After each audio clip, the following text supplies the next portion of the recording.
Við erum komnar hérna saman, konur í ferðaþjónustunni, alveg 150 talsins, til þess að setjast niður, spjalla saman og auðvitað tengjast. Og það er líka auðvitað stuð og fjör. Konur í ferðaþjónustu er verkefni sem að samtök ferðaþjónustunar settu af stað núna í haust.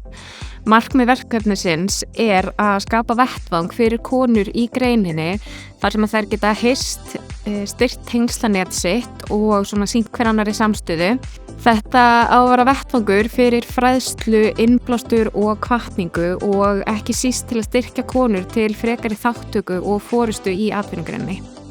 Það er ótrúlega mikilvægt að hafa svona vettvang þar sem að konur í ferðaþjónustu geta hist, kynnst betur og svona láti verða af því að finna flöt fyrir frekara samstarfi, sameining og samvinna innan ferðaþjónustunnar er ju alveg gríðarlega mikilvæg, þannig að þetta var bara frábært.